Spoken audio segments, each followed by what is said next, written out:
अस्सलाम वालेकुम। Programme night addition में हम आपको खुशामदीद कहते हैं। नाजरीन, अमरीकी कांग्रेस और अक़वाम मुत्तहिदा से इमरान खान की रिहाई का मुतालबा आए अभी चंद रोज़ हुए हैं कि हुकूमत पाकिस्तान के नारवा सलूक के ख़िलाफ़ इमरान खान ने भूख हड़ताल पर जाने का इंदिया दिया है। आज अडयाला जेल में 190 मिलियन पाउंड केस की समाअत के मौके पर इमरान खान ने चीफ जस्टिस ऑफ पाकिस्तान काजी फ़ायज़ ईसा पर अदम एतमाद का इजहार करते हुए कहा, ये सवाल उठाया कि मेरे और पीटीआई के हर केस में चीफ जस्टिस काजी फ़ायज़ ईसा कैसे आ जाते हैं, हमें इंसाफ की उम्मीद नहीं है। इमरान खान ने अडयाला जेल हुकाम से ये भी शिकवा किया कि कल पार्टी रहनुमाओं को उनसे मिलने नहीं दिया गया। साथ ही ये धमकी भी दी कि अगर इंसाफ नहीं मिला तो मुशावरत के बाद भूख हड़ताल करूंगा। इस बात की तस्दीक जेल में इमरान खान से मिलने वाले अली मोहम्मद खान ने भी की। क्या कहा उन्होंने, ज़रा देखिए।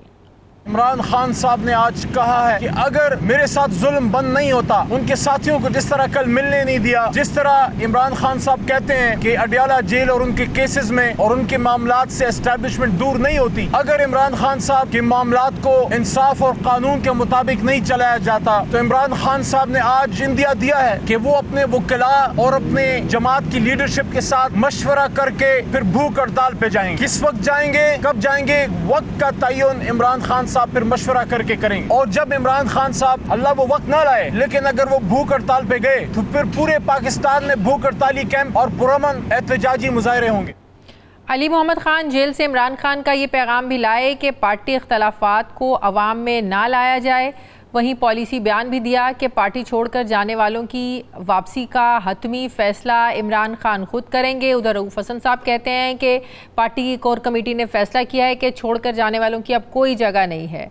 आज तो अली मोहम्मद खान साहब ने कहा कि 9 मई के बाद पार्टी छोड़ने वालों के केसेस को अलग अलग देखा जाएगा कि किसने किस बुनियाद पर पार्टी छोड़ी, उसके साथ क्या ज़्यादतियाँ हुई। पिछले चंद दिन से हम देख रहे हैं कि फवाद चौधरी और पीटीआई की जो मौजूदा क़यादत है ये आमने सामने है, एक दूसरे पर तनकीद हो रही है। फवाद चौधरी पार्टी छोड़ने वाली ए टीम को लीड करते नज़र आ रहे हैं। कहते हैं कि इमरान खान अब तक अगर जेल में हैं तो इसकी ज़िम्मेदार मौजूदा लीडरशिप है, उनके पास कोई सियासी हिकमत अमली है ही नहीं।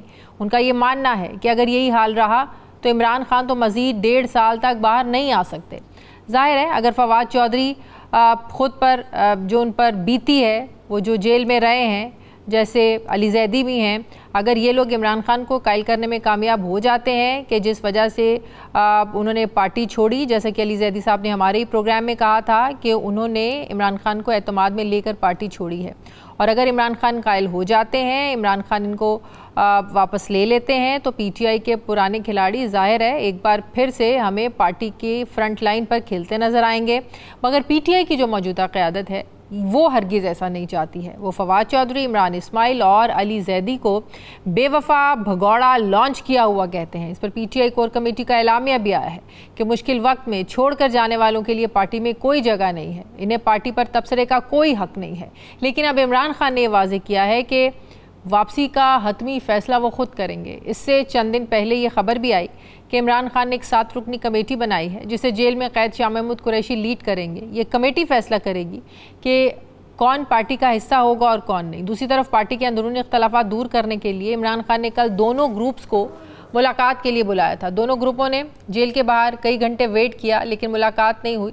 लेकिन जेल के बाहर खड़े होकर उमर अयूब से लेकर शानदाना गुलजार तक सब ने कहा कि पार्टी के अंदर कोई इख्तलाफ नहीं है, हम सब एक हैं। जबकि चंद रोज़ पहले एक प्रोग्राम में शानदाना गुलजार खुद पार्टी में ग्रुपिंग की निशानदही कर चुकी हैं। अब सवाल यहाँ यह है कि अगर पार्टी में सब अच्छा है, कोई ग्रुपिंग नहीं है, तो इमरान खान ने फिर कौन से इख्तलाफात दूर करने के लिए पार्टी लीडर्स को जेल में बुलाया था। नाजरीन, पीटीआई में इख्तलाफात की बातें अपनी जगह, लेकिन पुराने साथियों की तरफ से दोबारा पार्टी में शामिल होने की ख्वाहिश करना इस बात की दलील है कि पीटीआई कमज़ोर होने की बजाय मजबूत हो रही है।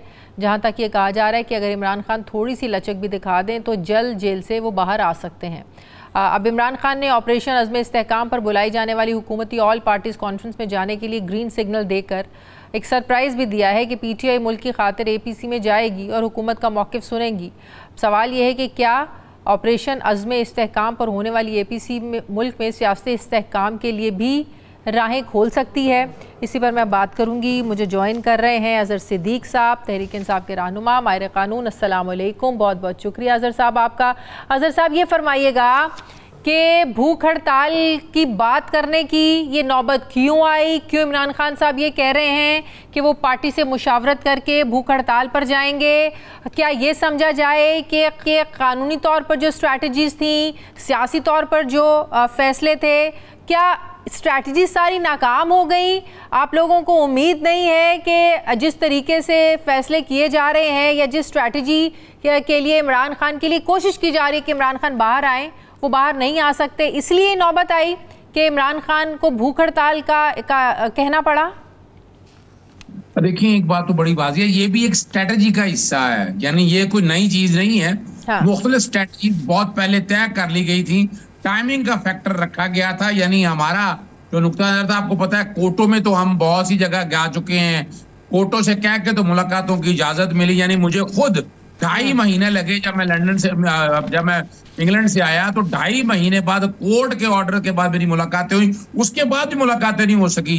यानी आज की मुलाकात के लिए भी कहा हुआ था, लेकिन मुलाकात नहीं करवाई। लेकिन मैंने आज एक काम कर दिया है, और वो मैंने ह्यूमन राइट ऑर्गेनाइजेशन मेरी है, जुडिशियल एक्टिविज्म पैनल की तरफ से, वो मैंने वर्किंग पेपर जो है यूएनओ की तरफ से, उसके मुख्तलिफ provision, universal declaration of human right, और इमरान खान साहब का नारवा सलूक जो हो रहा है जेल के अंदर, यानी खाने के हवाले से फैसिलिटी प्रोवाइड ना करना, कोई एहसान नहीं करे ना। मेरी जब मुलाकात हुई थी इमरान खान साहब या बुशरा बीबी साहबा से, वो कोई ऐसी डिमांड नहीं कर रहे। बुशरा बीबी साहब ने जरूर कहा, लेकिन फैसिलिटीज तो दे रहे हैं ना। वो जो तस्वीर जारी की गई थी उसमें तो हर तरह की फैसिलिटी नजर आ रही है। नहीं, देखिए, वो तस्वीरें लगा के एक दिन से मतलब है कि सारी फैसिलिटी मिल रही है। वो तो इमरान खान को कमरे में जब किसी हियरिंग में आए, कमरा से सेट किया और तस्वीरें लगा कर दे दी, ऐसे बिल्कुल हालात नहीं है। अच्छा, तो आप ये कह रहे हैं कि सिर्फ लोगों को दिखाने के लिए, बताने के लिए कमरा सेट किया गया? जो फैसिलिटीज थी, कूलर था या टीवी था या जो खाने रखे हुए थे, जो सफाई सुथराई नजर आ रही थी, वो सिर्फ एक शो ऑफ था लोगों को बताने के लिए? बिल्कुल, ऑफ कोर्स। इमरान खान की जब हियरिंग होती है, वो निकल के जब कमरे में आते हैं 3-3, 4-4 घंटे के लिए जब आना होता है, तो उसके बाद ये सारी तस्वीरें मैनेज की गई हैं। और उसकी देखिए ना, हमारा जब मिलना होता है, जब बात हो रही है, यानी मैं खुद रह के आया हूँ वोकला मूवमेंट के दौरान, 26 दिन जेल में रहा हूं मैं, तो मुझे जेल की जिंदगी का बहुत पता है। मैंने यही 7-8 के पर्ची और डिटेंशन ऑर्डर में वक्त गुजारा है, और ये बात एक हकीकत है। यानी जो फैसिलिटीज कानून फराहम करता है वो नहीं दी गई, बैन अल-अक़वामी कवानीन के मुताबिक भी नहीं दी गई। और ये जो भूख हड़ताल की जो बात है ना, ये एक स्ट्रेटेजी का हिस्सा है। और ये देखिए वजह क्या है, अब 2-3 चीजें समझ लीजिएगा। पहले अमेरिकन पार्लियामेंट की तरफ से आ जाना, ये बात बड़ी बात है। फिर यूएन वर्किंग पेपर है, अब ये बात रुकेगी नहीं। या एमनेस्टी इंटरनेशनल की तरफ से मुदाखलत नहीं है पाकिस्तान के अंदरूनी मामलात में? नहीं, बिल्कुल मुदाखलत नहीं है। और वजह क्या है, universal declaration of human right है, वो पूरी दुनिया के लिए चार्टर है, यूएनओ के चार्टर की पाबंदी है। जिस दुनिया को, जिस अमेरिका को कश्मीर में निहत्थे मुसलमानों के ऊपर होने वाला जुल्म नजर नहीं आ रहा, गजा में जो कुछ इजराइल कर रहा है, जिस दुनिया को, अमेरिका को, जिसके आगे आप लोग बात कर रहे हैं, जहां लॉबिंग हो रही है, उनको वहां पे इंसानों का खून लाल नजर नहीं आ रहा। तो आपको क्या लगता है कि इमरान खान के साथ जो जेल में ज्यादतियां हो रही हैं, खाने पीने के हवाले से, फैसिलिटीज के हवाले से, उनके लिए ये चीज बहुत आम होगी? ना, ये बात नहीं है। पहले तो मैं बताता चलूं, पहले जेल में रख लें, जो जहां तक मुदाखलत का मामला था ना, साइफर वाला, वो जो बाइडेन इंतजामिया की तरफ से था। ये एक पार्लियामान की तरफ से, पार्लियामान इस तरह की करारदादें पास करती रहती है। यूएन जो वर्किंग पेपर है ना, वो इससे पहले नहीं है, वो मलेशियन और बहुत से ऐसे बैन अल-अक़वामी जो लीडर्स रहे हैं, उसके कॉन्टेक्स्ट में उन्होंने इस मामले को, देखिए वजह ये है, वो जो ह्यूमन राइट वायलेशन है, वो तो डेफिनेटली यूएनओ ने मामला लेना है, वो देख रहा है अपने तौर पर। ये क्या देखता है, ये पॉलिटिकल शख्सियात जो होती हैं, पर्सनैलिटीज, उसके कॉन्टेक्स्ट में ये यूएनओ के मुख्तलिफ झेली इदारे काम करते हैं। तो ये वर्किंग पेपर उस हवाले से है। अभी आप देख लीजिएगा, लेबर पार्टी आ गई है ना वहां अपने यूके के अंदर, आने वाले दिनों में आप देखेंगे यूके की तरफ से भी ये बात आएगी। यानी अब ये ह्यूमन राइट की वायलेशन वाला मामला अब ये रुकना मुश्किल है, बड़ी ज्यादती है। क्या सिर्फ इमरान खान से ज्यादती हो रही है? 10,000 वर्कर के साथ क्या हुआ? लेबर पार्टी का आना ये अच्छी शुनीद है इमरान खान के लिए, तहरीक इंसाफ के लिए, कि वहां से भी आवाजें उठेंगी। जी बिल्कुल, ये नहीं, उसकी वजह देर में रख लें।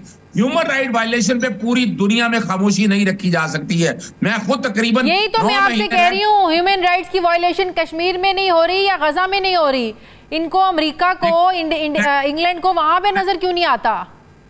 मैं फिर बताता चलूं आपको, देखिए 2 चीजों को रखना है। वो जहां तक वो वाले मसाइल है उनकी करारदादें अपनी जगह पर मौजूद है। गजा के हवाले से आपने पिछले दिनों देख लिया, इंटरनेशनल कोर्ट ऑफ जस्टिस का फैसला आ गया हुआ है। ये कहा जाए कि वहां काम नहीं हो रहा, वहां भी काम हो रहा है। क्वेश्चन ये वाला जो है ना, ये चैप्टर बिल्कुल मुख्तलिफ है। मुझे एक बात बताएं, आपने कहा कि जो भूख हड़ताल है ये स्ट्रैटेजी का एक हिस्सा है।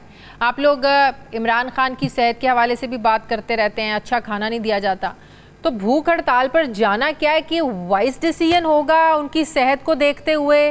क्या ये अच्छा फैसला होगा?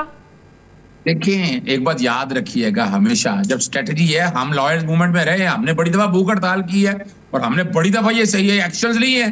तो ये तो बुनियादी तौर पर यही बताना है ना कि आप, और इमरान खान के साथ जेल के अंदर क्या हो रहा है, ह्यूमन राइट की वायलेशन हो रही है ना, तो उसको एजिटेट किया जा रहा है ना आप, यानी मुलाकातें होने नहीं दे रही। अभी कल ही मुलाकात देखा है कि लीडर जाकर बैठे रहे 3 घंटे जलील का तरीका। मैंने भी जब जाना होता है कई दफा 1.5-2 घंटे बाहर धूप में खड़ा रहते हैं बैठने के लिए। अच्छा पार्टी, अच्छा ये तो इमरान खान ने कहा है ना पार्टी से मशवरा करके, तो पार्टी के अंदर यकसुई है इस बात पर कि भूख हड़ताल पर जाया जाए? फिर पूरी पार्टी जाएगी भूख हड़ताल पर? कहीं कैंप लगाकर बैठ जाएंगे, क्या करेंगे? नहीं, ये सिर्फ इमरान खान साहब की हद तक नहीं है, इमरान खान साहब भी जाएंगे और पार्टी लीडरशिप भी पूरे मुल्क के अंदर, यानी ये सिर्फ इस हद तक नहीं देगा मामला कि सिर्फ इमरान खान अकेले भूख हड़ताल पे जाएंगे। तो क्या करेंगे? कहीं कैंप्स लगाएंगे? कहाँ जाए? कैसे आप लोग ये अपना एहतजाज रिकॉर्ड करवाएंगे? इसके लिए क्या स्ट्रैटेजी है? देखिए इस पे अभी बातचीत चल रही है, इस पे स्ट्रेटेजी डिस्कशन चल रही है और यकीनन यही होगा, भूख हड़ताली कैंप लगाए जाएंगे मुख्तलिफ जगहों के ऊपर ये, लेकिन ये स्ट्रेटेजी अभी फाइनल आनी है। जैसे ही ये फाइनल होती है उसके बाद आप देखिएगा, और ये बहुत बड़ी, मेरा ख्याल है शायद पूरी दुनिया में इतनी बड़ी भूख हड़ताली कैंप नहीं लगेंगे जो इस मामले में लगेंगे। तो ये वार्निंग है। अच्छा, केसेस के हवाले से खान साहब ने एक और कंसर्न उनका जो था चीफ जस्टिस ऑफ पाकिस्तान के हवाले से कि हर बेंच में जो उनकी शमूलियत है क्या वो ज़रूरी होती है। इस वजह से उन्होंने अपने इन तहफ़्फ़ुज़ात का इज़हार भी किया कि भाई उन्हें तो इंसाफ की उम्मीद नहीं है।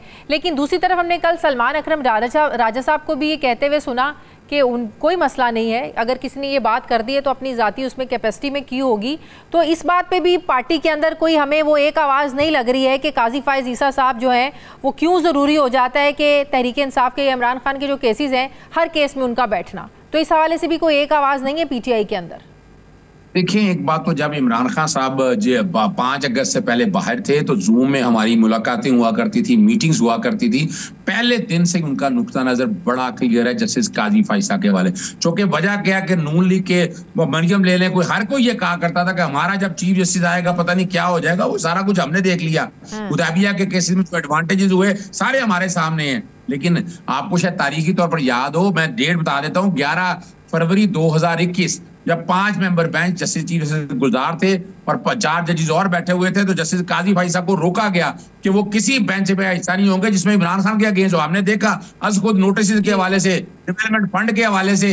तो हम ये सिर्फ यही नहीं है, अभी आप देख लें तारीखी तौर पर हर केस के अंदर, और कोई भी केस में फैसला आज भी समझता हूं आइन और कानून के मुताबिक नहीं है। और अभी आज जस्टिस शाहिद जमील ने जो अपना इस्तीफा दिया था, उन्होंने तो बड़ा वादे कह दिया कि जो बेंचिंग की कंपोजिशन बन रही है इस वक्त वो प्रेडिक्ट कर सकते हैं फैसला क्या आना है। यानी यहां से तो एक बात बड़ी बात है, अभी एक आपने फुल कोर्ट बनाया है ना, उस फुल कोर्ट के फैसले में कंट्रोल नहीं हो रहा ना मामला, वो बार बार एडजमेंट जा रही है मखसूस रजिस्टरों वाले मामले में, और वो जो मामला है ना वो सेट करेगा पाकिस्तान की पॉलिटिक्स को। सही। अजहर सिद्दीक साहब, कल खान साहब ने जिन 2 ग्रुप्स को बुलाया था जिनको मिलने नहीं दिया गया, फिर बाद में हमने देखा कि सब जो है ना वो एक आवाज़ बनकर कहने लगे कि कोई इख्तलाफ नहीं है, इख्तलाफ नहीं है। बात यह है कि अगर इख्तलाफ नहीं है तो खान साहब ने क्यों बुलाया कि दोनों जो ग्रुप्स हैं वो आ जाएं। फिर अगर इख्तलाफ नहीं था तो फिर शानदाना गुलजार साहिबा का हमने सुनवाया, वो भी पार्टी में ग्रुपिंग की बात करती हैं। और अगर इख्तलाफ पार्टी में नहीं था तो फिर शेर अफजल मरवत साहब भी शिबली फराज से इस्तीफ़ा मांगते रहे, शिबली फराज साहब तनकीद करते रहे। तो ये हकीकत है कि पार्टी के अंदर ग्रुपिंग है लेकिन कोई मानने को तैयार नहीं है। देखिए मैं एक बात आपको बता दूं, पार्टी के अंदर 3 लोग शरारती हैं, मैं नाम नहीं लूंगा माजरत के साथ।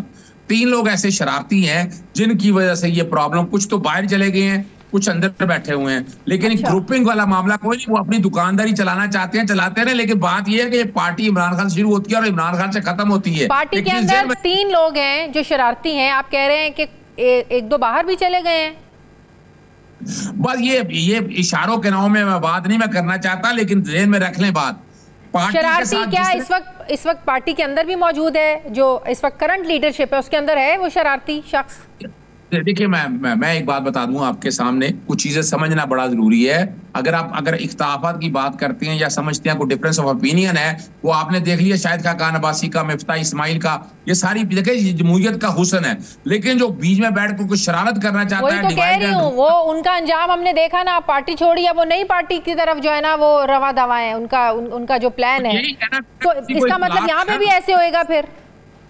नहीं, अगर किसी को पार्टी की पॉलिसी से इख्तिलाफ है तो पार्टी से जा सकता है, ये इमरान खान ने कह दिया। अगर किसी को इख्तिलाफ है तो वो ना रहे, किसके ने कहा है? लेकिन किसी को ये इजाजत नहीं दी जा सकती कि पार्टी की पॉलिसी में आप मुदाखलत करें। अभी आप पार्टी से बाहर बैठे हैं, प्रेस कॉन्फ्रेंस करके अपना नुक्ता नजर बताएं और आप बताएं कि पार्टी को क्या करना चाहिए। पार्टी का फैसला जो करना है वो कोर कमेटी करेगी या इमरान खान साहब करेंगे।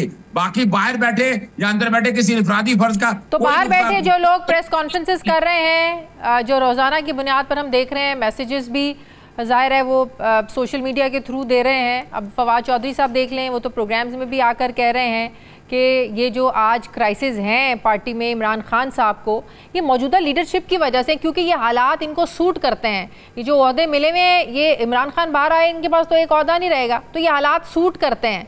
तो बाहर बैठे लोग तो ये तनकीद कर रहे हैं। देखिए, वो फवाद चौधरी का अपना है ओपिनियन है, वो जो कि अभी पार्टी के मामलात में अभी है नहीं, उनको पार्टी के अंदर की पॉलिटिक्स शायद अंदाजा नहीं है। लेकिन शिबली फराज, उमर अयूब, मुझे अच्छी तरह याद है, मैं बात 2022 से करता हूँ, जब मुलाकातें हमारी हुआ करती थी, हर एक का एक अपना एक रोल था, वो रोल है। लेकिन आप भी ये दूसरा देखे ना, अभी देखे तरनौल का जलसा होना था, तरनौल का जलसा होना था, हाई कोर्ट के कहने के बाद इजाजत मिली है और आज वो सस्पेंड कर दिया गया। अब अंदाजा तो लगाए ना, लोगों को गिरफ्तार करना। अभी आपके सामने रख देता हूं, मैंने एक पिटीशन दायर की थी, 1 साल लगा मुझे, 4770 डिटेंशन ऑर्डर्स हैं गैर कानूनी, लोगों के घर तोड़े गए। फिर यही नहीं है, 2022 के अंदर भी 10,000 डिटेंशन ऑर्डर थे। अज़र सिद्दीकी साहब, ये छोड़कर जाने वाले हैं, कभी रऊफ हसन साहब कहते हैं कोर कमेटी ने फैसला कर लिया है कि छोड़कर जाने वालों के लिए पार्टी में जगह नहीं है। कभी खान साहब का नाम लेकर कहा जाता है कि जो भी फैसला होगा इमरान खान का फैसला होगा। तो फैसला है क्या? कोर कमेटी अगर कर चुकी है तो इसका मतलब वो इमरान खान साहब की रजामंदी से कोर कमेटी ने फैसला किया है ना, कि पार्टी जो छोड़कर गए हैं और जो आज बाहर बैठकर तनकीद करें, उनके लिए पार्टी में जगह कोई नहीं है। फैसला हो चुका है, खान साहब की रजामंदी से फैसला हुआ है, ये बड़ी कंफ्यूजन है। नहीं, देखिए, मैं इसकी एक छोटी सी सिंपल सी मैं मिसाल आपके सामने रख देता हूँ। देखें, कई ऐसे हैं जिनसे जबरदस्ती को प्रेस कॉन्फ्रेंस करा ली, जबरदस्ती आपने बैठकर टीवी इंटरव्यू ले लिए, या कई ऐसे लोग हैं कि जिन पर तशद्दुद और जुल्म ऐसा किया गया। लेकिन वो वाले फैसले जितने भी हैं ना, इन लोगों के फैसले ऐसे जितने भी हैं वो इमरान खान साहब ने करने हैं। कोर कमेटी का जो मेरे तक इतलात है, ऐसा हालात नहीं है, ये फैसले सारे वो इमरान खान साहब करेंगे। फवाद चौधरी साहब भी उस लिस्ट में शामिल नहीं है क्या? अली जैदी भी उस लिस्ट में शामिल है? यहाँ तक जो मुझे बताया गया वो यही है कि उसका फैसला इमरान खान साहब करेंगे और वो देखेंगे कि रखना है या नहीं रखना है, या बाकी लीडरशिप के हवाले से। लेकिन ये जो इस स्टेज के ऊपर डिवाइड एंड रूल की जो पॉलिसी आई है, जो इस तरह की स्टेटमेंट दिया जा रहा है ना, वो पार्टी के अंदर भी पसंद नहीं की जा रही और ना ही इमरान खान साहब को पसंद है कि स्टेज के ऊपर जब पार्टी का सारी को मुत्तहिद होना है तो कोई इसको तकसीम की तरह लेके जाए, तो ये सवाल ही नहीं पैदा होता। उन लोगों को पार्टी के अंदर मतलब ये है कि इख्तलाफात हैं, बाहर बस बताएं ना कि इख्तलाफात हैं, अंदर तक रखें, घर की बात बाहर ना जाए। नहीं, मैं बताऊं, देखिए, पार्टी के अंदर इख्तलाफात तो वो है ना कि जो पार्टी की पॉलिसीज के साथ हो, वो शख्सी इख्तलाफात हैं। जरा बात को समझिएगा, ये कुछ शख्सी इख्तलाफात है, कुछ शख्सी इख्तलाफात तो रहते हैं ना। यानी मेरी हवाले से भी देखे तो मुझे भी कई लोग पसंद नहीं करते। अब इसका मतलब ये तो नहीं है कि मैं लड़ाई झगड़ा शुरू कर दूं उनके खिलाफ बात। मैंने आज तक कोई बात नहीं कभी किसी के खिलाफ करता। वजह क्या है भाई, हमारा तो इमरान खान साहब ताल्लुक है, इमरान खान जाने, उनकी पार्टी है, वही जो फैसले करें। हम कौन होते हैं कि एक दूसरे के ऊपर तनकीदें शुरू कर दें? फिर तकलीफ मुसीबत, यानी मेरे घर पेट्रोल पंपों से हमला हुआ, फायरिंग हुई, 9 महीने में बड़ी तकलीफ में गुजार गया मुल्क से बाहर में, मेरी वकालत के लिए डिस्टर्ब। लेकिन मैंने आज तक कभी ये गिला नहीं किया, ना मेरा हक है, आई ऑप्टेड फॉर इट। मैंने ये सारा कुछ अपने ऊपर लिया और मैदान में निकला।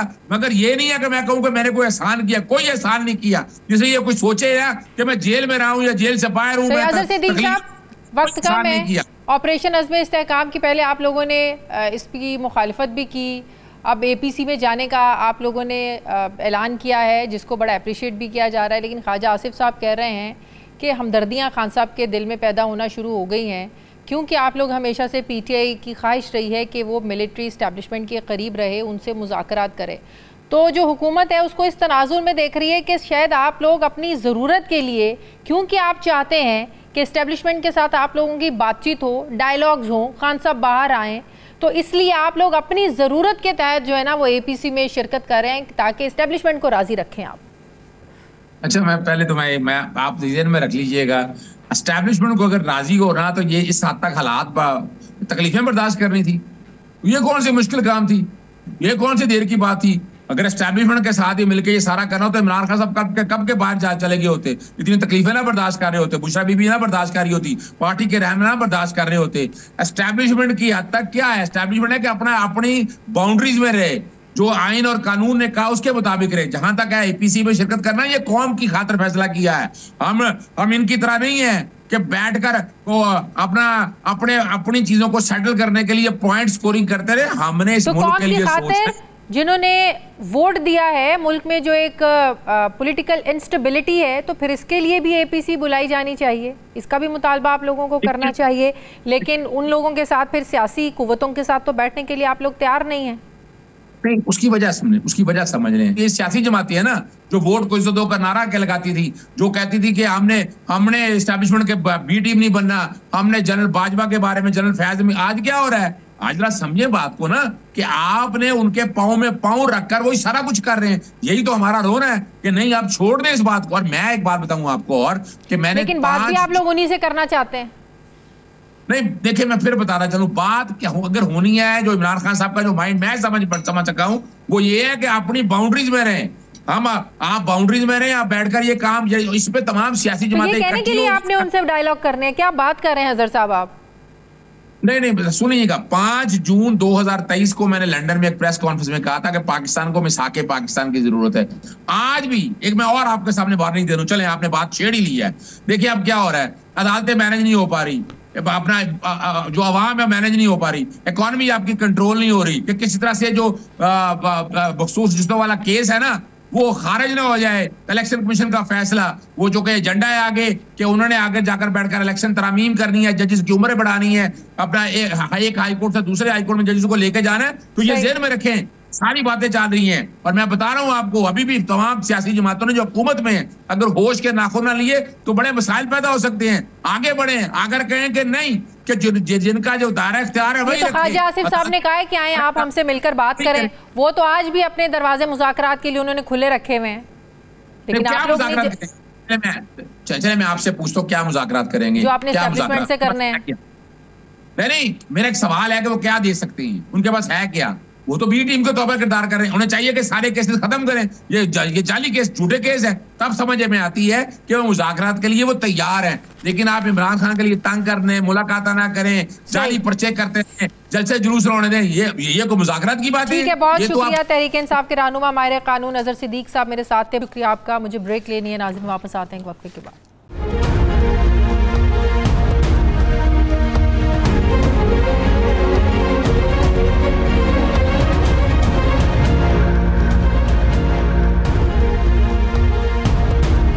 ब्रेक के बाद एक बार फिर से आपको खुशामदीद कहते हैं। नाजरीन, क्या बरतानवी और अमरीकी सियासत को इजरायली बर्बरियत और गज़ा जंग में साथ देने ने तबाह करके रख दिया है? क्या ये बदलती आलमी सियासत पाकिस्तानी सियासत को भी बदल सकती है? बरतानिया में 14 साल से हुक्मरानी में रहने वाली कंजर्वेटिव जमात हार गई है।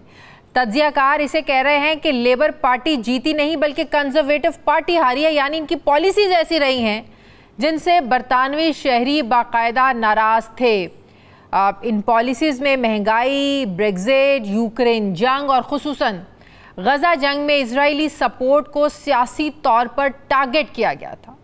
बरतानिया में लेबर सीटों पर ऐसे इलाके भी हैं जहां कई आज़ाद उम्मीदवारों ने गज़ा जंग को अपनी मुहिम का एक बुनियादी नुक्ता बनाया था, उनका ये एजेंडा था, उनकी कैंपेन का हिस्सा था।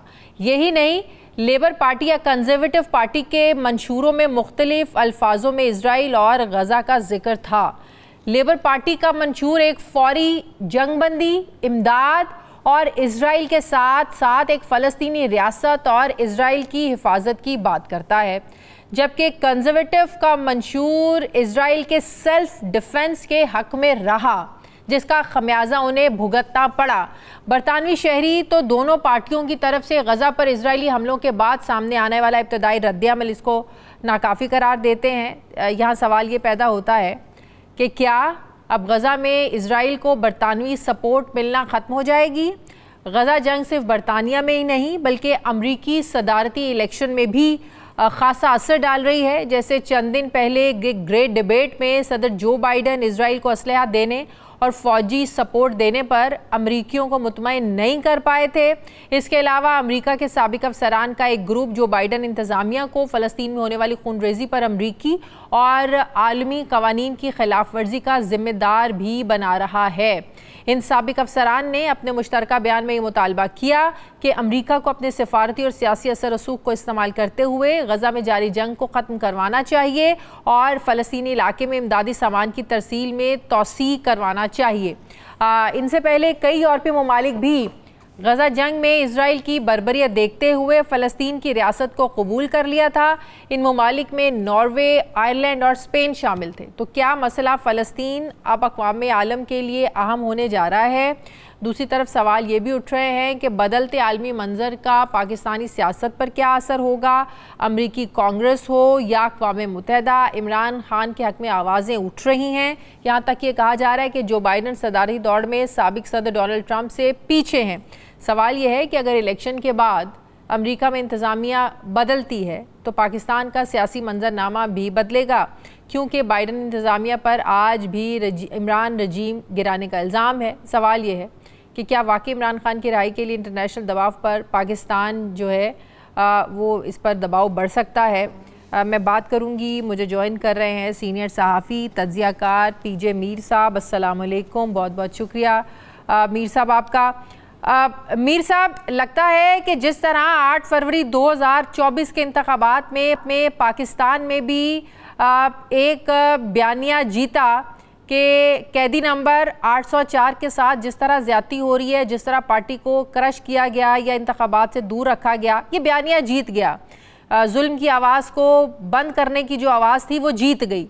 इसी तरह बरतानिया में लेबर पार्टी जिस तरीके से जीती है और उनकी पूरी कैंपेन का जो खासा रहा है वो गज़ा में जंग बंदी रहा है। तो आपको लगता है कि अब दुनिया के हालात बदल रहे हैं? जिस तरह आपको याद होगा कि अमेरिका में भी अमेरिका ने जो जिन जंगों में वो कूदा, स्पेशली अफगानिस्तान में जो कुछ हुआ, अमेरिका में भी एक वक्त में बड़ी आवाज़ें उठी। तो आपको लगता है हालात बदल रहे हैं?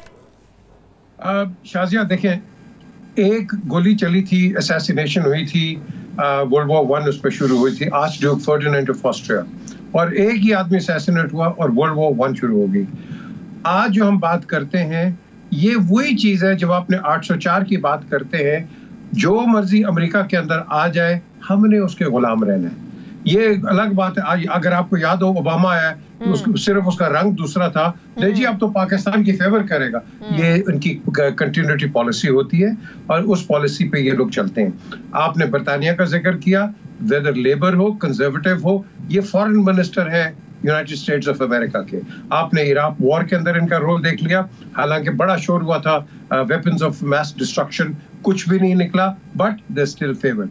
और मुझे भी याद है, मैं तो वहीं खड़ा था जब एक 1 मिलियन मार्च हुई थी आउटसाइड डाउनिंग स्ट्रीट, लेकिन that still went on. So the question here is, जो आपने बहुत एक सवाल उठाया है और जो कि यहाँ एक मिसपरसेप्शन लोग क्रिएट करते हैं, जो इंटरनेशनल पावर्स होती हैं वो अपनी कंटिन्यूटी पॉलिसीज पे चलती हैं। बिल्कुल उनके अंदर आपस में इख्तलाफात होते हैं। पिछले इलेक्शंस में आपने देखा तो धांधली हुई अमेरिकन इलेक्शंस में, जिसमें रशिया पर ब्लेम किया गया कि जी इन्होंने हैक किया इनके सिस्टम्स को। मीर साहब, बरतानिया में अब आप क्या तब्दीली देखेंगे?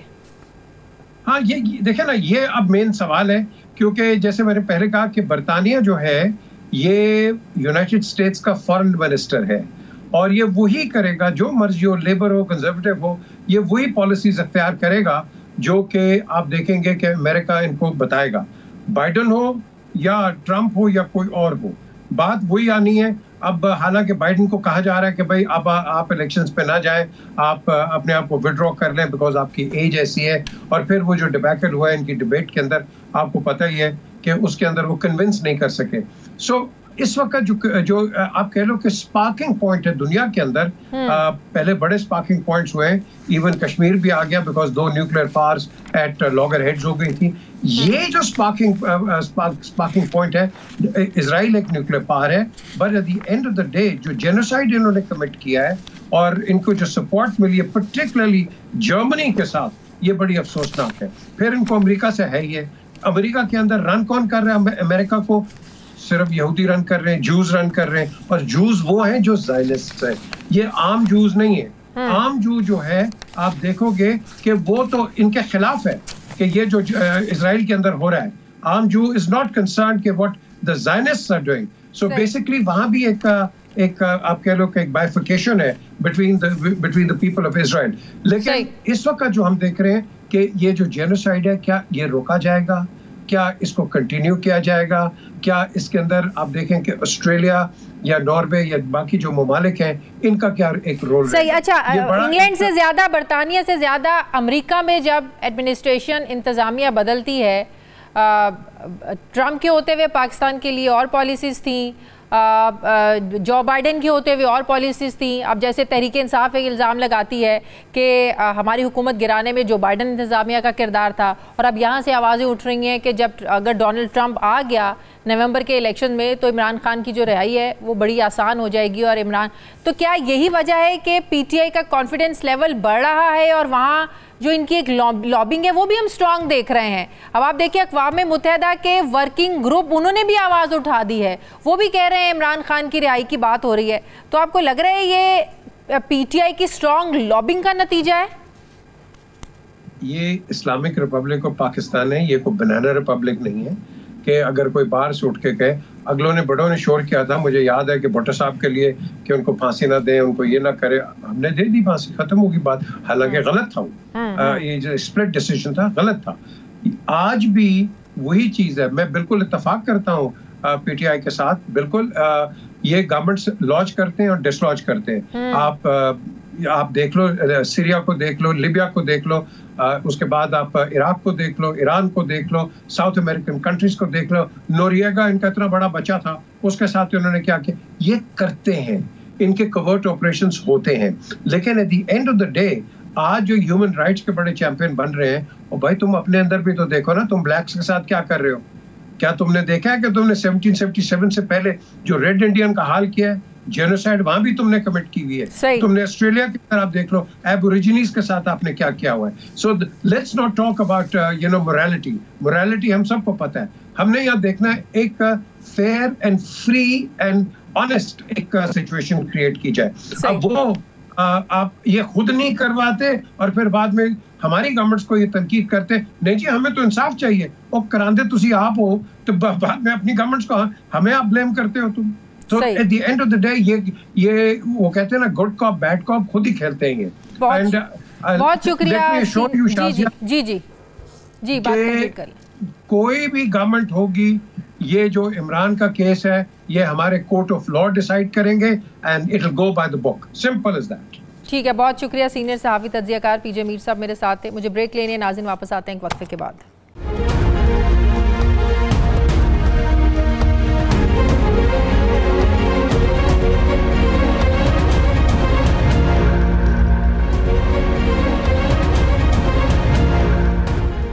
ब्रेक के बाद एक बार फिर से आपको खुशामदीद कहते हैं। नाज़रीन, आज मुल्क भर में पेट्रोल पंप मालिकान हड़ताल की कॉल देकर 2 धड़ों में बटे रहे। एसोसिएशन के एक धड़े ने पंप बंद कर दिए, जबकि दूसरे ग्रुप ने इस कॉल को ना मानते हुए पंप्स को खुला रखा।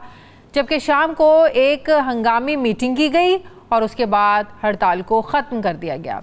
लिहाजा ये कहना गलत नहीं होगा कि all Pakistan petroleum dealers association हड़ताल के ज़रिए हुकूमत पर अपना दबाव बढ़ाने में कामयाब नहीं हो सकी, बल्कि हुकूमत के मुबैना दबाव पर हड़ताल ख़त्म हो गई है। पंप मालिकान चाहते हैं कि हुकूमत ने जो 0.5% एडवांस टर्नओवर टैक्स लगाया है इसको वापस लिया जाए, लेकिन हुकूमत पेट्रोलियम एसोसिएशन का ये मुतालबा मानने से इनकारी है। हुकूमत और पेट्रोलियम डीलर एसोसिएशन के दरमियान इस टैक्स को ख़त्म करने पर मुज़ाकरात भी हुए, लेकिन उन मुज़ाकरात में से कुछ निकला नहीं, जिस पर पेट्रोल मालिकान ने ये धमकी दी थी, बल्कि हड़ताल का ऐलान किया था। जैसे ही ऐलान हुआ, petroleum dealer association of Pakistan हमने देखा 2 ग्रुप्स में तकसीम हो गए। कराची के पंप मालिकान ने हड़ताल पर लब्बैक कहा, जबकि लाहौर इस्लामाबाद के पंप मालिकान ने इसे मानने से इनकार कर दिया। फिर ये भी कहा गया, इतलात आई कि पंप मालिकान के कराची और लाहौर से 2 वफूद चेयरमैन FBR को मिले। इनकी मुलाकात में चेयरमैन FBR ने इस एडवांस टर्नओवर टैक्स को हुकूमती गलती तस्लीम करते हुए इसे अगले 2 रोज़ में वापस लेने का यकीन दिलाया। सारा दिन कुछ शहरों में पंप बंद रहे, कुछ में खुले रहे, तो एसोसिएशन को कॉल वापस लेना पड़ी। एक प्रेस कॉन्फ्रेंस में हड़ताल की कॉल वापस लेते हुए बताया कि वजारत पेट्रोलियम ने कंपनियों के जरिए पंप मालिकान को धमकियां दी हैं और डीलर्स के साथ सख्ती करने के अहकाम भी दिए गए। पेट्रोलियम एसोसिएशन ने ये इल्ज़ाम लगाया कि सरकारी हुकाम ने कुछ डीलर्स के ज़रिए मुल्क में स्मगल पेट्रोल मंगवाने की धमकी भी दी। तो क्या हड़ताल हुकूमती दबाव पर वापस ली गई है? अब सवाल ये है कि अगर ये गलती थी कि जो चेयरमैन FBR ने कहा कि गलती से ये टैक्स लगाया गया, तो फिर इसे वापस क्यों नहीं लिया गया? हुकूमती यकीन दहानियों के बावजूद हड़ताल की कॉल देकर आवाम में अफरा तफरी फिर क्यों फैलाई गई और हुकूमत की 2 दिन की मोहलत का इंतज़ार क्यों नहीं किया गया? असल कन्फ्यूजन है कहाँ और डीलर्स आपस में मुत्तहिद क्यों नहीं हैं? इसी पर बात करने के लिए मुझे ज्वाइन कर रहे हैं chairman Pakistan petroleum dealers association Abdul समी खान साहब। अस्सलाम वालेकुम, बहुत बहुत शुक्रिया अब्दुल समी साहब आपका। अब्दुल समी साहब, ये बताइएगा कि जब हड़ताल की कॉल दी गई, हड़ताल का ऐलान कर दिया गया, लेकिन फिर हमने देखा कि 2 ग्रुप सामने आ गए। एक ग्रुप ने कुछ शहरों में हमने देखा पेट्रोल पंप्स खुले रहे, कुछ में बंद रहे, तो इतनी कन्फ्यूजन क्यों थी? देखिए, आपकी इत्तला बिल्कुल गलत है। कोई दूसरा धड़ा नहीं है, सिर्फ एक ही PPDA रजिस्टर्ड है, कोई धड़ा दूसरा नहीं है। बात यह है कि मैं समझता हूँ ये बड़ी कामयाब हड़ताल थी और न हम किसी के प्रेशर में आए और हमें अपना जायज़ हक के लिए हमने लड़े। हमने ये पोस्टपोन की है, उसकी वजूहात भी मैंने अपने प्रेस कॉन्फ्रेंस में बताई थी कि लोगों को बड़ी तकलीफ़ हो रही थी। अचानक नहीं हुई वही हड़ताल, मगर जो पख्तूनख्वा में 20,000 टूरिस्ट थे वो वहाँ स्टकअप हो गए थे। मालाकंड, स्वात और हज़ारा डिवीज़न में गाड़ी लंबी लंबी कतारें लग गई थी। नहीं तो हड़ताल की कॉल देते हुए ये इल्म में नहीं था उस वक्त, ये किसी की सोच में ये बात नहीं आई कि ज़ाहिर है छुट्टियों का मौसम है तो लोग ज़ाहिर है छुट्टियों पे बाहर गए हुए होते हैं, मरीज आवाज सारा नॉर्दर्न एरिया। देखिए, बात ये है, जब हम पे टैक्स आयद हो गया तो हमने उसके 5 दिन के बाद आयद की। हमने इस्लामाबाद में जाके हर एक से हमने मिले हैं, जो करता धरते मिनिस्टर हुआ, FBR के चेयरमैन हुआ, सेक्रेटरी पेट्रोलियम हुआ, DG ऑयल हुआ, कोई किसको हमने छोड़ा नहीं। और हमें उम्मीद थी कि ये हमारी जायज़ मुतालबे को। तो जो चेयरमैन FBR से भी कुछ लोग मिले, मगर मुझे जी हम मिले थे, तो उन्होंने कहा था कि गलती से हुआ, गलती से लग गया टैक्स। नहीं, उनके मेंबर बोर्ड ने कहा था कि आप सही कह रहे हैं। मतलब ये हुआ, गलती नहीं मानी, बल्कि ये हमारी बात को उन्होंने तस्लीम किया कि ये डबल टैक्सेशन नहीं होना चाहिए। सही, तो अब आप लोग मुतमईन हैं, लेकिन ये भी कहा गया कि जो हड़ताल नाकाम हुई है इसमें कुछ लोगों को, पेट्रोल पंप मालिकान को के साथ सख्ती हो रही थी, डीलर्स के साथ सख्ती हो रही थी, कुछ को उठा लिया गया, धमकियां दी जा रही थी जिसकी वजह से लोग डर गए और लोगों ने पंप्स खुले रखे। क्या ये बात दुरुस्त है? देखिए, नाकामयाब नहीं हुए। पूरा पख्तूनख्वा बंद था, पूरा सिंध बंद था। इस्लामाबाद और रावलपिंडी में वहाँ का सदर मर गया तो हमने उनको इजाज़त दे दी थी कि उनको दफना दो, उस दिन उनके सोग में पंप बंद नहीं करो। जहाँ तक पंजाब, साउथ पंजाब का था, कंप्लीट हड़ताल थी। वहाँ कुछ एरिया में, चलिए उन एरियाज की समझ में आती है, केपी के वहाँ पर ज़ाहिर है लोग जाते हैं उन जगहों पे। जून जुलाई अगस्त में रश होता है। लाहौर में तो पंप्स खुले थे, यहाँ क्या हुआ? मैं आपको बता, खुले नहीं थे, काफ़ी बंद थे। और कुछ का जो मसला खड़ा हुआ, डीसी ने बुला के उनको सख्ती की। असिस्टेंट कमिश्नर ने फाइन किए और जो भी हरबा इस्तेमाल कर सकते, कमियों के जरिए जोर डाला कि भाई इसका मतलब प्रेशर था इंतजामिया का, नहीं देंगे। इंतजामिया का प्रेशर था इसका मतलब? जी बिल्कुल था। जब भी तो आप कह रही है कि पंजाब में क्या प्रॉब्लम हुई, वो प्रॉब्लम बता रहा हूं मैं आपको। तो इसका मतलब ये है कि अब हुकूमत अगर ये हरबा तो हर बार आजमाएगी। अगर हड़ताल पर आप लोग जाएंगे या और कोई तबका जाता है?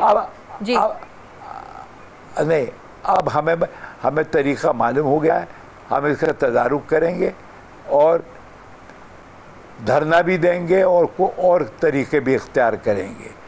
हमें भी तरीके मालूम है, मगर हम भूखे नहीं रह सकते। हमारे जो टैक्स लगा है ये बिल्कुल नाजायज़ है और ये टैक्स जो है बहुत अमाउंट हो जाएगा। तो अब आप लोगों की क्या स्ट्रेटजी है? नेक्स्ट स्ट्रेटजी क्या है आप लोगों की? हम एक हफ्ते के अंदर, ये 6 दिन के अंदर पूरी कमेटी पंजाब पाकिस्तान की बुलाएंगे, उनसे मशवरा करेंगे क्या क्या कुछ हमें करना है। ठीक है, बहुत शुक्रिया। Chairman Pakistan petroleum dealers association Abdul समी खान साहब मेरे साथ थे। बहुत शुक्रिया आपका। प्रोग्राम का वक्त खत्म हो गया। फीडबैक दें, अपना ख्याल रखें, मुझे इजाज़त दें। अल्लाह हाफिज़।